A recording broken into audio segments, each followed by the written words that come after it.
서울 외곽 신도시의 아파트 거실에서 박정숙은 무릎을 꿇고 바닥을 닦고 있었습니다. 67세의 그녀에게는 이미 일상이 된 모습이었지요. 허리가 아파 잠시 일어나 창밖을 바라보니 오후 햇살이 베란다에 빨래를 비추고 있었습니다. 어머니, 저녁은 6시 반까지 준비해 주세요. 오늘 학원 늦게 끝나거든요. 며느리 최미라의 목소리가 현관에서 들려왔습니다. 정숙은 고개를 끄덕이며 대답했습니다. 알았다. 30년 넘게 군산 전통시장에서 채소 좌판을 했던 정숙의 손은 여전히 거칠고 단단했습니다. 남편을 일찍 여인 뒤 혼자 아들 대성을 키우며 번 돈으로 이 아파트를 샀지요. 대성이 결혼하고 손자 민호가 태어났을 때 그녀는 기꺼이 이 집의 전세 보증금을 대주었습니다. 할머니 배고파요. 8살 민호가 태블릿을 들고 소파에 누워 말했습니다. 정숙은 부엌으로 가서 미리 준비해둔 김치볶음밥을 데웠습니다. 아이가 좋아하는 계란 후라이도 올렸지요. 민호야, 밥 먹자. 하지만 민호는 태블릿에서 눈을 떼지 않았습니다. 정숙이 다가가자 아이는 짜증스럽게 말했습니다. 지금 게임 중이라고요. 그때 현관문이 열리며 40세의 아들 대성이 들어왔습니다. 공기업에 다니는 그는 늘 피곤한 표정이었지요. 어머니 고생 많으셨어요. 아니야, 뭘. 밥 먹어라. 대성은 식탁에 앉아 정숙이 차린 저녁상을 바라봤습니다. 된장찌개, 김치, 나물 반찬들이 정갈하게 놓여 있었지요. 하지만 그의 표정은 어두웠습니다. 어머니 죄송한데 며칠 후에 잠깐 이야기 좀 해요. 정숙은 가슴이 덜컥했지만 담담하게 대답했습니다. 무슨 일인데? 아, 별거 아니에요. 나중에 말씀드릴게요. 그날 밤 정숙은 잠들지 못했습니다. 벽 너머로 들리는 대성 부부의 대화가 선명했거든요. 당신 어머니 때문에 우리 생활이 너무 힘들어. 최미라의 목소리였습니다. 그래도 어머니인데. 맨날 집에 계시니까 숨이 막혀. 아이도 버릇없이 기르시고. 그럼 어떻게 하자는 건데? 요양원이라도 알아보자. 우리도 살아야지. 정숙은 베개를 꼭 안고 눈물을 삼켰습니다. 40년 동안 아들을 위해 살아온 세월이 무너지는 소리였지요. 다음 날 아침 정숙은 언제와 같이 아침상을 차렸습니다. 하지만 마음속으론 결심하고 있었지요. 며느리가 출근한 뒤 정숙은 방 한 구석 금고를 열었습니다. 통장들과 도장 그리고 부동산 서류들이 들어 있었지요. 이제 그만하자. 오후에 정숙은 은행에 갔습니다. 창구 직원이 말했습니다. 어머니 이렇게 큰 금액을 인출하시면 제 돈입니다. 정숙의 목소리는 단호했습니다. 전세 보증금을 회수하고 자신 명의의 집을 정리하는 데는 일주일이 걸렸지요. 그 사이 그녀는 전남 해남의 작은 바닷가 마을을 찾아갔습니다. 여기가 마음에 드십니까? 부동산 중개인이 물었습니다. 단독주택은 작았지만 바다가 한눈에 보였지요. 정숙은 고개를 끄덕였습니다. 대성 가족이 제주도 여행을 떠난 사이 정숙은 조용히 짐을 쌌습니다. 평생 모은 것들이 작은 트럭 한 대에 들어갔지요. 아파트 열쇠를 식탁 위에 놓고 마지막으로 집안을 둘러봤습니다. 안녕. 해남에 도착했을 때는 해가 지고 있었습니다. 바닷바람이 정숙의 뺨을 스쳤지요. 작은 집 창문을 열자 파도 소리가 들렸습니다. 다음 날 새벽 정숙은 처음으로 혼자만의 시간을 가졌습니다. 바닷가를 걸으며 그녀는 생각했지요. 평생 대성이 엄마 민호 할머니로 불렸던 자신이 이제는 박정숙으로 불릴 수 있다는 것을. 이제 시작이구나. 멀리서 갈매기들이 울고 있었습니다. 정숙은 깊게 숨을 들이마셨지요. 남은 인생은 자신을 위한 시간이 될 것입니다. 해남에서의 첫날 밤 정숙은 침대에 누워 천장을 바라봤습니다. 파도 소리가 창문 너머로 들려왔지요. 서울의 아파트에선 들을 수 없던 소리였습니다. 하지만 마음은 편하지 않았어요. 휴대폰이 울렸습니다. 아들 대성의 전화였지요. 어머니 도대체 어디 계세요? 집에 오니까 아무것도 없고. 해남에 있다. 해남이요?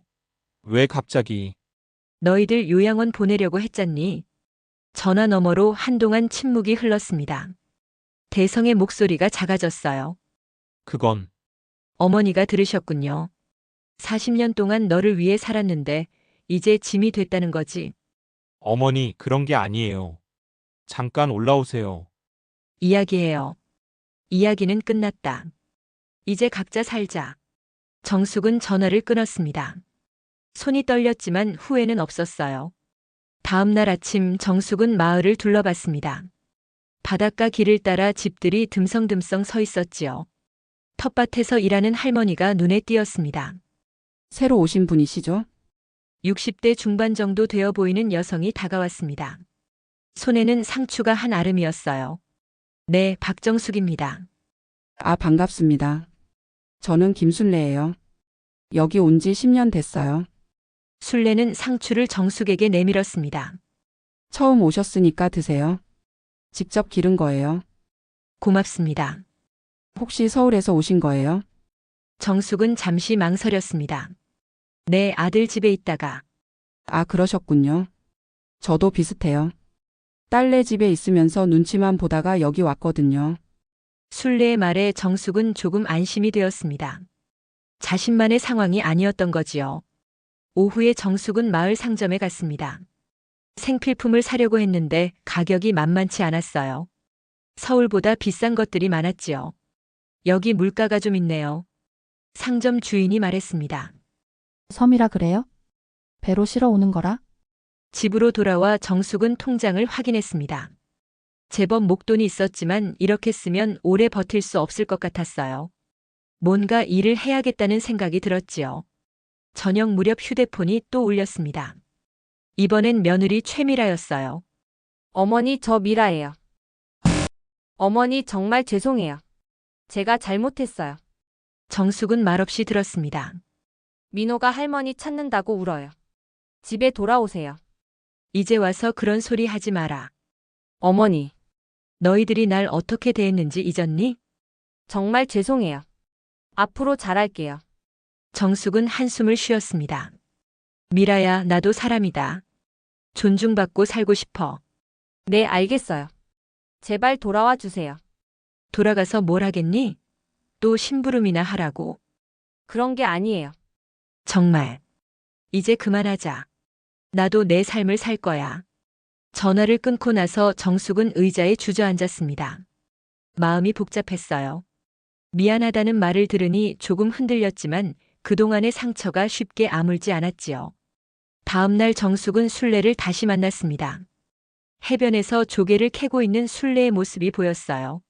뭐 하세요? 조개 캐는 거예요. 이걸로 용돈벌이 해요. 용돈벌이요? 네, 관광객들한테 팔면 돈이 돼요. 하루에 2-3만 원 정도? 순례는 바구니 가득 조개를 보여줬습니다. 저도 할 수 있을까요? 당연하죠. 그런데 허리가 아프긴 해요. 정숙은 순례를 따라 조개를 캐기 시작했습니다. 처음에는 서툴렀지만 금세 요령을 터득했어요. 군산시장에서 30년을 일한 손이었으니까요. 정숙 씨 손재주가 좋으시네요. 시장에서 오래 일했거든요. 그럼 여기서 장사하실 생각 없어요? 관광객들 많이 와요. 정숙은 생각에 잠겼습니다. 장사라니 오랜만에 듣는 말이었지요. 저녁에 집으로 돌아와서 정숙은 노트에 뭔가를 적기 시작했습니다. 생활비 계산 수입 방법들. 현실적으로 생각해보니 돈 문제가 만만치 않았어요. 그때 또 전화가 왔습니다. 대성이었어요. 어머니, 제발 한 번만 만나요. 뭘 더 얘기할 게 있니? 제가 잘못했어요. 어머니 마음도 모르고. 내가 잘못했다고 인정하는 거니? 네, 그동안 너무 당연하게 생각했어요. 어머니의 희생을. 정숙은 잠시 말을 멈췄습니다. 대성아, 엄마도 사람이야. 존중받고 싶고 고마운 소리도 듣고 싶어. 알겠어요. 정말 죄송해요. 미안하다고 해서 다 해결되는 건 아니야. 그럼 어떻게 하면 되나요? 정숙은 깊게 생각했습니다. 시간이 필요해. 나도 내가 뭘 원하는지 알아가는 중이야. 어머니, 조급하게 생각하지 마라. 나도 정리할 시간이 필요하다. 전화를 끊고 정숙은 창밖을 바라봤습니다. 달빛이 바다를 비추고 있었어요. 아들의 사과를 들으니 마음 한구석이 따뜻해졌지만 동시에 더 큰 고민이 생겼지요. 정말 이대로 살 것인가? 가족과 영원히 등을 질 것인가? 아니면 다른 방법이 있을까? 정숙은 노트를 다시 펼쳤습니다. 이제 구체적인 계획을 세워야 할 때였어요. 경제적 자립, 그리고 가족과의 관계 정리. 두 가지 모두 쉽지 않은 문제였지만 피할 수는 없었지요. 내일부터 본격적으로 시작해보자. 정숙은 다짐하며 불을 껐습니다. 파도 소리가 여전히 창문 너머로 들려왔어요. 해남에서의 일주일째 되던 날 정숙은 새벽 5시에 눈을 떴습니다. 몸이 아팠어요. 전날 술래와 함께 조개를 캐느라 허리를 많이 쓴 탓이었지요. 거울 속 자신의 모습이 초라해 보였습니다. 이게 맞나? 혼잣말이 입에서 나왔어요. 67세의 조개를 캐며 하루하루 버티는 삶이 과연 옳은 건지 의문이 들었지요. 아침을 먹으려고 냉장고를 열었는데 거의 비어 있었습니다. 어제 산 달걀 2개와 김치만 남았어요. 마을 상점까지 가려면 20분은 걸어야 했지요. 돈 관리를 제대로 해야겠네. 정숙은 가계부를 꺼내 계산해 봤습니다. 집 구입비를 제외하고도 생활비가 만만치 않았어요. 매달 최소 80만 원은 들 것 같았지요. 조개를 캐서 번 돈으론 턱없이 부족했습니다. 점심때쯤 술래가 찾아왔습니다. 정숙 씨 어제 많이 힘드셨죠? 아니에요, 괜찮아요. 거짓말. 얼굴에 다 써 있어요. 술래는 정숙의 손을 보더니 안쓰럽다는 표정을 지었어요. 처음엔 다 그래요. 저도 한 달은 끙끙거렸거든요. 술래 씨는 어떻게 여기서 버티세요? 딸이 한 달에 50만 원 보내줘요. 조개 캔 돈까지 합쳐서 겨우 살죠. 정숙은 침묵했습니다. 자신에겐 그런 도움도 없었으니까요. 오후에 휴대폰이 울렸습니다. 대성이었어요. 어머니, 몸은 괜찮으세요? 뭐가 걱정되니? 혼자 계시니까. 혼자가 낫더라. 어머니, 제가 용돈이라도 드릴게요. 매달 조금씩? 됐어. 내 돈 필요 없다. 하지만, 나 혼자 살아봐야겠다. 도움받으면 또 눈치 봐야 하잖니. 정숙은 전화를 끊었지만 마음이 쓸쓸했어요. 아들의 걱정스러운 목소리가 계속 귓가에 맴돌았지요. 저녁 무렵 정숙은 마을 회관 앞을 지나다가 벽에 붙은 공고를 봤습니다. 마을 청소부 구함이라고 적혀 있었어요. 월급 60만 원이었지요. 이것도 괜찮겠네. 하지만 집에 돌아와 거울을 보니 현실이 느껴졌습니다. 67세 할머니가 청소부를 한다는 게 쉬운 일은 아니었거든요. 다음 날 정숙은 마을 이장을 찾아갔습니다. 60대 후반의 남성이었는데 고개를 저었어요. 할머니, 그 일은 좀 힘들 거예요. 해보고 싶어요. 새벽 4시에 시작해서 오후 2시까지인데. 할 수 있어요. 이장은 정숙을 위아래로 훑어봤습니다. 일주일만 해보세요. 못하면 그만두시고. 고맙습니다. 첫날 청소일은 생각보다 힘들었습니다. 마을 회관, 경로당, 버스 정류장을 돌며 청소하는데 오후가 되자 다리가 후들거렸어요. 점심을 먹을 힘도 없었지요. 집에 돌아와 소파에 누워있는데 전화가 왔습니다. 대성이었어요. 어머니, 목소리가 왜 그래요? 아니야, 괜찮아. 혹시 아프신 거 아니에요? 정숙은 말하고 싶지 않았지만 너무 힘들었어요. 청소 일을 시작했어. 청소요? 어머니가 왜? 살려면 일을 해야지. 전화 너머로 한동안 침묵이 흘렀습니다. 어머니, 그러지 마세요. 제가 내가 뭘 어떻게 하겠니? 내 가정이나 잘 챙겨라. 정숙은 전화를 끊고 눈물을 닦았습니다. 자존심도 상했지만 몸이 너무 아팠어요. 사흘째 되던 날 정숙은 화장실 청소를 하다가 그만 넘어졌습니다. 바닥이 미끄러워서였지요. 손목을 다쳤는데 아파서 일을 계속할 수 없었어요. 할머니 괜찮으세요? 마을 사람이 도와줘서 집에 돌아왔지만 기분은 최악이었습니다. 병원에 가야겠지만 돈이 아까웠어요. 그날 저녁 술래가 찾아왔습니다. 어머니 다쳤다고 들었어요. 별거 아니에요. 손목이 부었잖아요. 병원 가셔야 해요. 돈이. 술래는 정숙의 손을 조심스럽게 만져봤어요. 정숙 씨 너무 무리하지 마세요. 그럼 뭘 어떻게 하라고요? 돈 없으면 못 살잖아요. 다른 방법이 있을 거예요. 무슨 방법이요? 이 나이에? 술래는 한참 생각하다가 말했어요. 정숙 씨 음식 솜씨가 좋으시죠? 그냥 시장에서 배운 정도예요. 저희 마을에 펜션이 몇 개 있거든요. 거기서 아침밥 해주는 사람 찾는다던데. 정숙은 고개를 들었습니다. 진짜요? 네, 한번 알아볼까요? 그날 밤 정숙은 오랜만에 희망을 느꼈습니다. 손목은 아팠지만 마음은 조금 가벼워졌어요. 음식을 만드는 일이라면 할 수 있을 것 같았거든요. 새벽에 일어나 창밖을 보니 바다가 고요했습니다. 파도가 잔잔하게 밀려왔다 갔다 했어요. 정숙은 부엌에 가서 라면을 끓였습니다. 오랜만에 맛있게 느껴졌지요. 오늘부터 다시 시작이다. 비록 손목이 아프고 청소일에 실패했지만 포기할 순 없었어요. 아직 시도해보지 않은 방법들이 남아 있었거든요. 휴대폰을 보니 대성에게서 온 문자가 있었습니다. 어머니, 몸조리 잘하세요. 사랑해요. 라고 적혀 있었어요. 정숙은 답장을 보냈습니다. 나도 잘 살고 있으니까 걱정 마라. 거짓말이었지만 아들을 안심시키고 싶었어요. 그리고 정말로 잘 살아보고 싶었지요. 이 위기를 어떻게든 극복해서 당당한 모습을 보여주고 싶었습니다. 창밖으로 해가 떠오르고 있었어요. 정숙은 손목에 파스를 붙이고 술래를 기다렸습니다. 약속한 시간에 맞춰 술래가 나타났어요. 정숙 씨 준비됐어요? 네, 가봅시다. 두 사람은 마을 끝자락에 있는 바다풀 펜션으로 향했습니다. 2층짜리 건물이었는데 깔끔해 보였어요. 사장은 40대 중반의 여성이었지요. 안녕하세요, 김 사장님. 소개해드린 박정숙 씨예요. 김 사장은 정숙을 위아래로 살펴봤습니다. 나이가 좀 있으시네요. 67세입니다. 아침 4시에 와서 10명분 아침 차려야 하는데 괜찮으세요? 해봤습니다. 30년 넘게 시장에서 일했어요. 김 사장은 잠시 고민하더니 말했어요. 일주일만 해보세요. 손님들 반응 보고 결정할게요. 감사합니다. 집으로 돌아오는 길에 술래가 말했어요. 걱정 마세요. 정숙 씨 손맛이면 충분할 거예요. 손목이 아픈데. 천천히 하시면 돼요. 급하게 할 필요 없어요. 다음 날 새벽 4시 정숙은 펜션으로 갔습니다. 부엌은 생각보다 넓고 깨끗했어요. 냉장고에는 재료들이 준비되어 있었지요. 뭘 해드리면 좋을까? 정숙은 재료를 살펴봤습니다. 된장, 김치, 계란, 야채들. 익숙한 것들이었어요.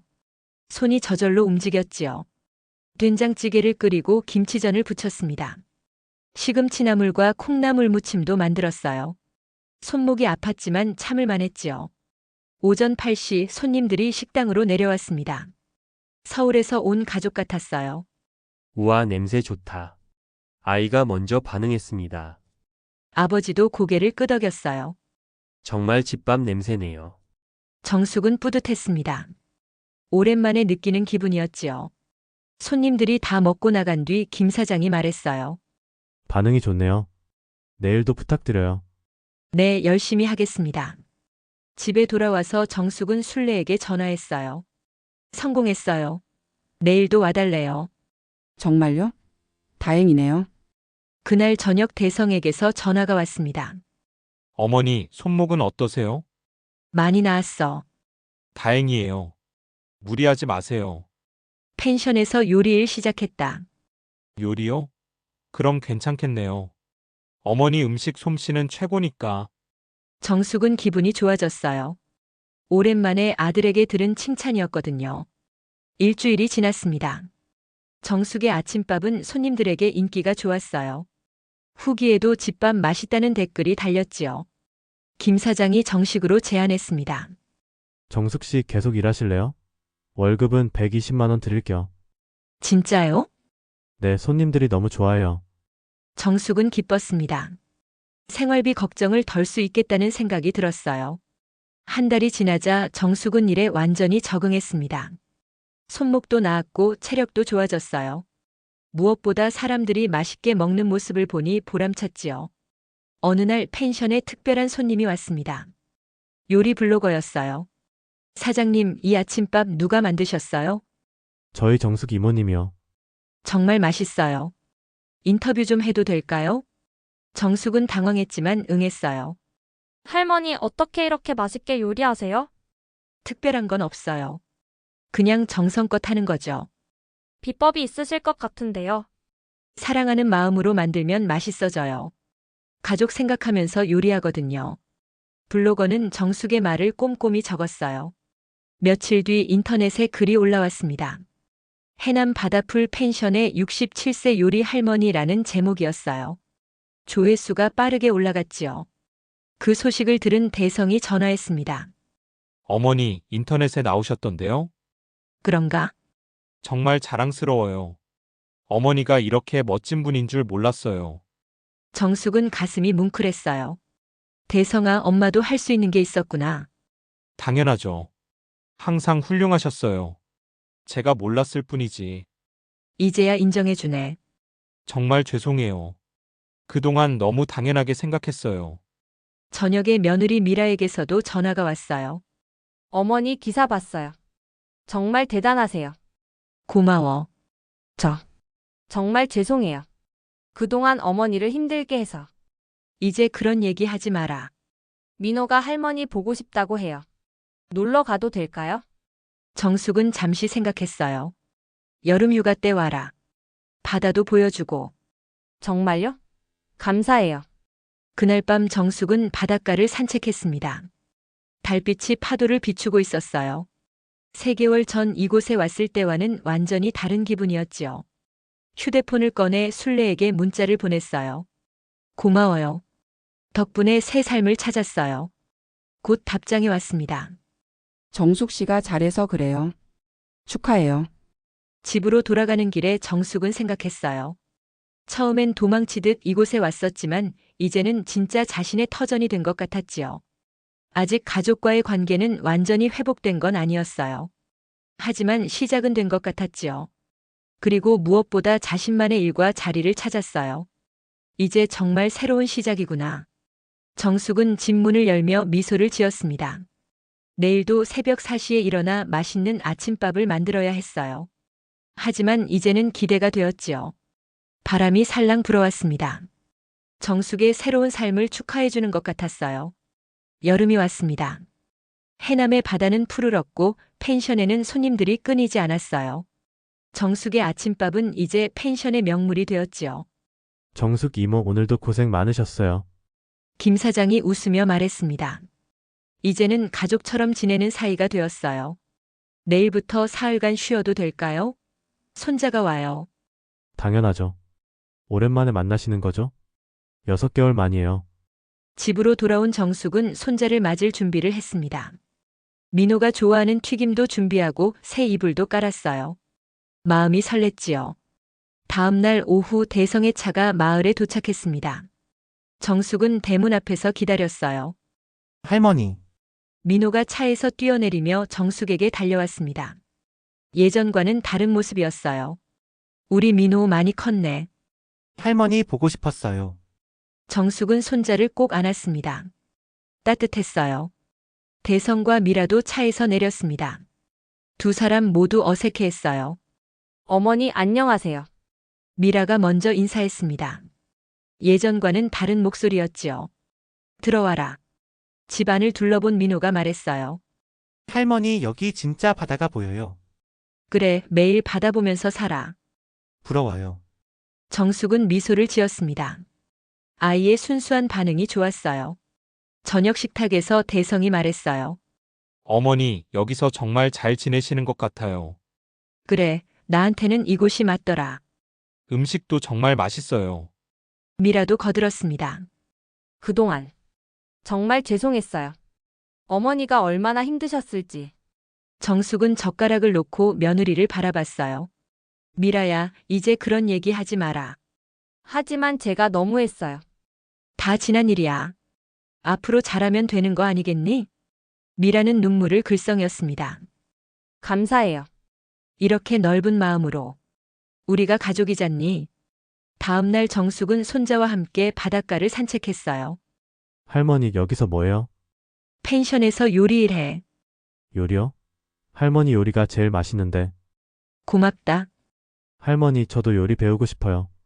정숙은 손자의 손을 잡았습니다. 그래. 그럼 계란 후라이부터 가르쳐 줄까? 네. 오후에는 온 가족이 펜션을 구경했어요. 김 사장이 나와서 인사했지요. 정숙 이모 가족분들이시군요. 이모님 덕분에 저희 펜션이 유명해졌어요. 대성이 놀란 표정으로 말했어요. 어머니가 그렇게 인기가 있으시다고요? 네, 서울에서도 어머님 요리 드시려고 일부러 오시는 분들 있어요. 와, 할머니 대박이에요. 민호가 신나서 말했습니다. 정숙은 뿌듯했어요. 마지막 날 아침 정숙은 가족들을 위해 특별한 아침상을 차렸습니다.